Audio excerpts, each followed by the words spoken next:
Hello, my name is Savannah McMenemy, and I am so excited to share with you my Teachers in Action service project. So some of the perceptions I had early on was, will the children have a hard time interacting with each other? My main goal for this project was to instill some appropriate behaviors and social skills. So that was at the forefront of my mind when I planned these activities. Also, would I be able to handle any behavior issues that came up? Would I have the skills and the strategies to kind of redirect and refocus some of that energy? And also, when I planned the activities, I was very mindful of the age levels and the educational levels of my buddies. Being that they were different, I had ages from 9 to 13. I wanted to make sure that they were all engaged all the time. So I was very mindful of that.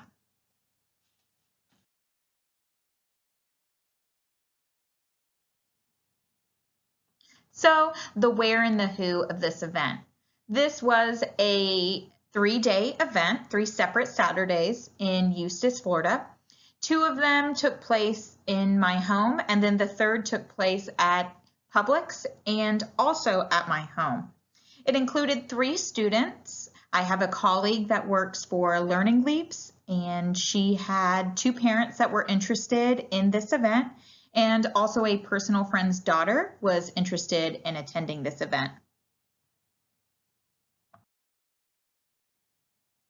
So planning the activities took a lot more time and consideration than I originally expected, which is great. Planning is the best way you can kind of negotiate things to go well and things that won't go well.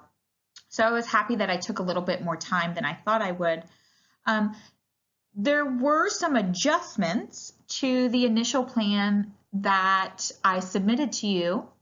And I'm sure you know, as we're all learning, that when you're working with children, you have to be flexible. Some things just have to change, and it's at times minute by minute you have to think on your feet.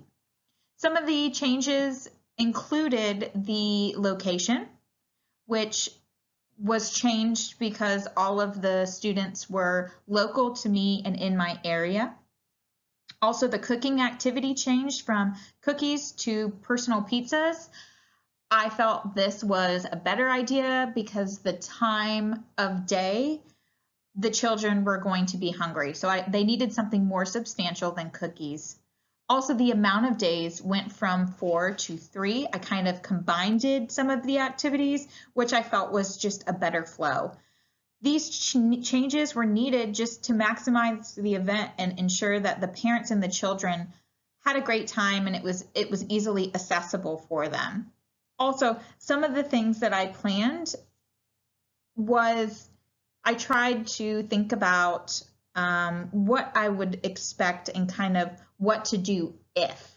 What I mean by that is I spoke at length with my colleague from Learning Leaps, and there were some really great strategies I learned about, things that I never would have even considered, like making sure you're setting clear expectations and boundaries, that some of our autistic buddies may not understand what's socially normal. So setting that up right away is the best way to kind of mitigate anything happening. Also, I had some serious reservations as far as what I should look for if they're starting to get more, upset or something like that. And she said that just watch their demeanor. You'll be able to see a change in their speech. Anxiety will kind of pick up. And she said the best way to kind of redirect that is to just say, I see you're getting upset. What's the problem? How can I help you? And kind of go from there. And that strategy really, really worked, but we'll talk later about that.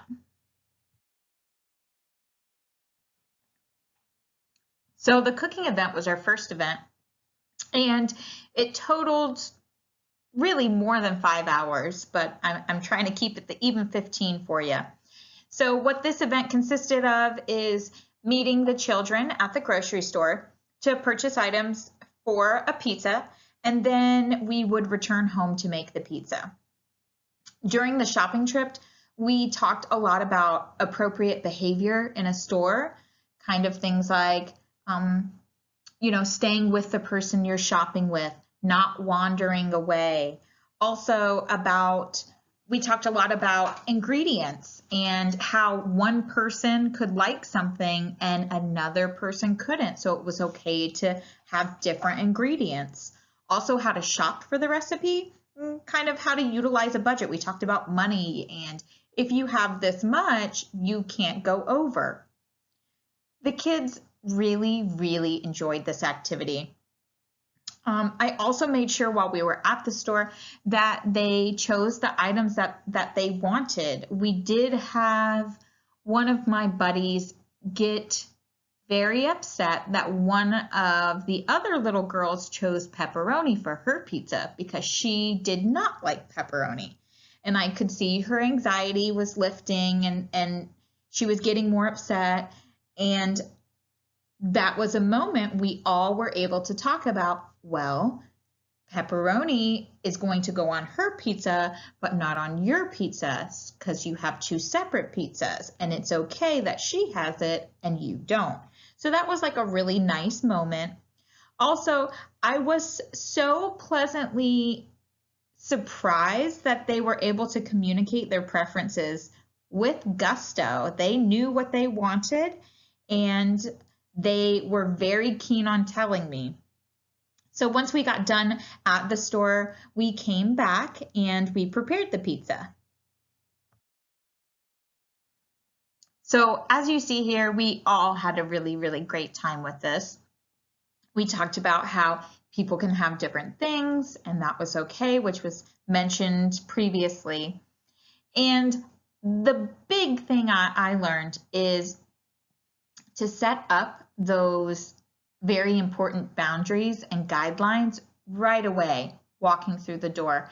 And there was things as I went that I just didn't think about, like it's not really acceptable for you to be opening and closing every cabinet door.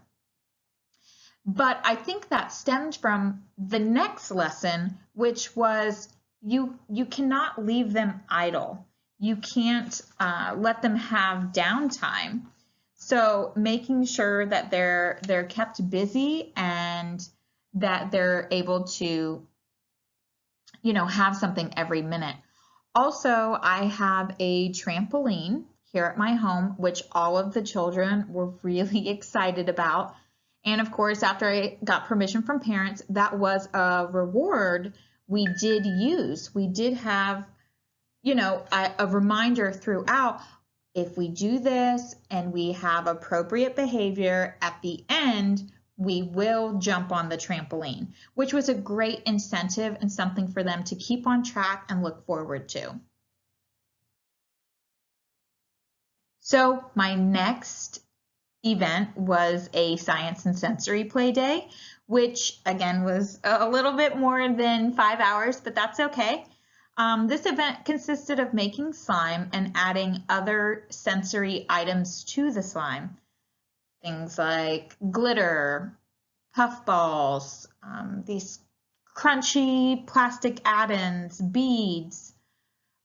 I was concerned about the texture of the slime and if that would be okay with all of my buddies, which I was pleasantly surprised. We did get through most of the science experiment without any issues. I did notice that one of them was having a hard time using her hands to stir it to kind of activate the slime from getting liquidy to more solid. It was bothering her. It wasn't coming off of her hands, which was not a big deal. We put it in a plastic bag for her to work inside of the bag, and she was fine. And once that texture became less sticky, she was able to take it out of the bag and play with it. After the slime, and sensory play, we watched Flubber.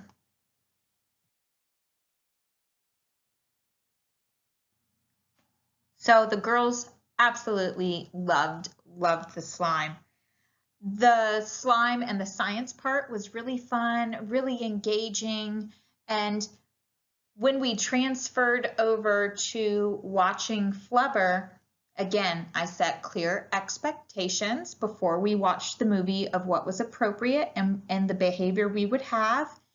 And the next thing I did was, after speaking with my colleague at Learning Leap, she suggested I kind of chunk the movie, that it was a long movie to sit through, and that it would be good if we had strategic breaks, not just for bathroom, not just for getting up, but also for comprehension. So if the kids stopped understanding what they were watching, they would quickly be disengaged and they would talk, walk around, get up and try to go into another room.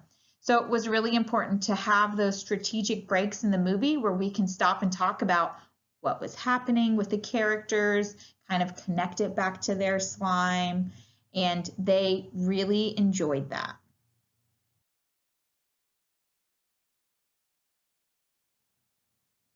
So this was the final event. This was a craft and game day, and the girls came over and they made a turkey activity where they put what they were thankful for on the feathers, and we practiced what it meant to be thankful. We discussed that and some things that I was thankful for. I gave them examples. And then after we made our craft, we had a game day. And this is where we practiced those really important winning and losing appropriate behaviors. And this is also the event that took the most preparation and the most cleanup, which was surprising because when I originally planned this, I figured it would be the slime day that really took a lot of time, but it was a lot of moving parts. It was a lot of pieces. It was a lot of games. So I was really mindful to have all of that prepared ahead of time, and just when they left, I picked it up after. So as you see here, some of the turkeys, some of the things that the girls were thankful for were things like Disney and My Little Pony, which I thought was very, very sweet how they thought about thankfulness. And I was surprised at how hard it is to articulate what it means to be thankful. So it kind of put into perspective, if you're unable to process emotion like me, it would be very hard to articulate to somebody what an emotion is, because you just feel it. So that was a really big lesson learned. And I did prompt them for some of the thankfulness. So we talked about, like, one of the girls said she was thankful for Disney and My Little Pony. And I said, wow, I love Disney and My Little Pony too. But is there a person that you're thankful for? Somebody that maybe without them, you would have a hard time. Like, my husband does a very good job at taking care of me, and I take care of my daughters. Is there someone in your life that takes care of you? And then they were able to, their grandma, their mother. So that was a really cool, interesting thing to watch. Also, as far as the games go, there were things that I was expecting and I was able to mitigate easy. And then there were just things that you live and you learn. Things like they were getting very upset when somebody bumped the table and moved the pieces on the board game. So that was a really big point of frustration. So we kind of quickly thought, well, as exciting as this is, do you think we could sit on our bottoms in our chair? So that was, kind of thinking on your feet. Also, They didn't want to wait for somebody else to take a turn. So we did talk about that. That was an expectation we set up early on, that we needed to wait until it was our turn. And also how not to be a poor loser, how to be a gracious winner, how we should be happy if someone else wins because they're happy. So that was all something that we were able to communicate and learn about. This 3-day event provided an entertaining and engaging place for these students to have fun. They were able to work on their fine motor, communication and social skills, and appropriate winning and losing attitudes. These students were able to participate in developmentally appropriate games and activities that were accessible for them. These activities included following a recipe, shopping in a store, making pizza, science experiments, watching a movie, and board games. I was able to complete my 15 service learning hours through planning, setting up the events, and participating in all the events that were a total of those 3 Saturdays. I was able to plan this event by referrals from a colleague at Learning Leaps and a personal friend's daughter. Without these wonderful parents' permission and dedication to their children's growth, I would not have been able to supply these events for these children. Also, I feel like I really gave the parents and the children a support system that was an unintended result that was so rewarding, is that I connected people that needed one another, which was truly unintended but wonderful all at the same time. So I had 3 buddies that participated in this fun event. The students who participated in the event are on the autism spectrum. They range from 4th grade to 8th grade. The students are from many culturally diverse, different backgrounds, but they have similar socioeconomic status in the community. The students I worked with are high functioning with good communication skills, although they did need assistance working on their communication deficits and social skills. So some of my perceptions of the differences before and after was, before they were somewhat nervous around me, nervous around the other little girls, very cautious in regards to communicating with me.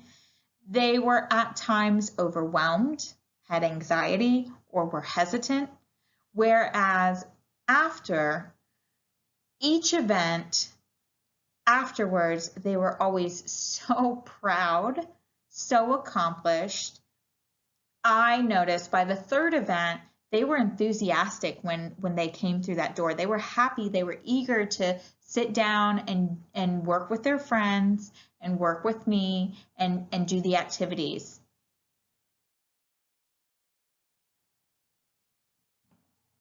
So the connections to my course was, first, that I completed this project originally for EEX 4070 at University of Central Florida, but this project gave me so much more than a grade. I have been able to make better connections to course topics, such as how to interact with students that are on the autism spectrum, being kind and thoughtful and respectful of students and adults with disabilities in the community, and interacting with students who have special needs and are also from many different cultural backgrounds. Taking it on further, I really have connected how to adapt things to really even the playing field for some of our ESE buddies. I have a better understanding of coursework by working with these students one-on-one and putting the text into action. This experience has taught me that students with disabilities are just people with wants, needs, desires, and dreams, just like every other person. Treating every student with kindness and compassion is the most important part of human connection, and our ESE buddies are no different.